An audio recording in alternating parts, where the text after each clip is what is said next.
गांव के एक छोटे से कोने में दो गरीब लड़के रहते थे, रमेश और सुरेश। दोनों की उम्र लगभग 12-13 साल रही होगी।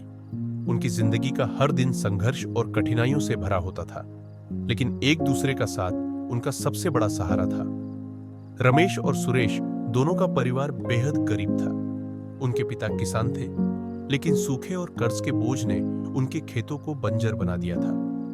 दोनों के परिवारों के पास दो वक्त की रोटी जुटाना भी मुश्किल हो गया था। रमेश के पिता बीमार रहते थे और उनकी मां पूरे दिन मजदूरी करके किसी तरह घर का खर्चा चलाती थी। वहीं सुरेश के पिता शराब के आदी थे और अपनी कमाई का ज्यादातर हिस्सा शराब में उड़ा देते थे। सुरेश की मां भी बीमार रहती थी और इस कारण से वह काम पर नहीं जा पाती थी। इन हालातों में दोनों लड़कों पर घर की जिम्मेदारी भी आ गई थी।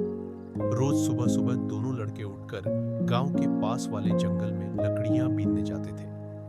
इन लकड़ियों को वे बाजार में बेचते थे ताकि कुछ पैसे मिल सके। जंगल में उनका रास्ता कभी कभी खतरनाक हो जाता था, लेकिन उनके पास और कोई विकल्प नहीं था। एक दिन जब वे जंगल में लकड़ियां बीन रहे थे, सुरेश का पैर एक कांटे पर पड़ गया और वह पूरी तरह से घायल हो गया। रमेश ने उसे संभाला, लेकिन उसके पास उसे बचाने का कोई साधन नहीं था। वे किसी तरह सुरेश को लेकर गांव वापस आए, लेकिन उस दिन सुरेश का परिवार उसे अस्पताल नहीं ले जा सका क्योंकि उनके पास पैसे नहीं थे। सुरेश की हालत दिन ब दिन बिगड़ती चली गई। रमेश ने अपने परिवार की चिंता छोड़कर अपने दोस्त के लिए पैसे जुटाने की कोशिश की, लेकिन किसी ने उसकी मदद नहीं की। गांव के लोग भी इतने गरीब थे कि वे खुद किसी की मदद करने की स्थिति में नहीं थे।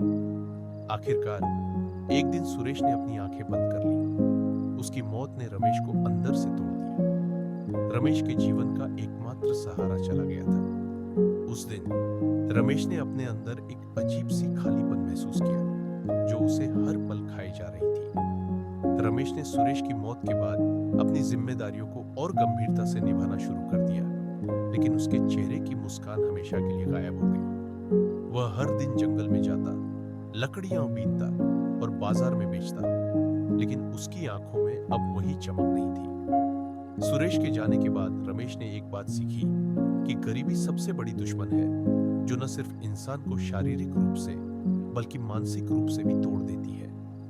रमेश की यह कहानी उन अनगिनत बच्चों की कहानी है जिनकी जिंदगी गरीबी के बोझ तले दबकर खत्म हो जाती है।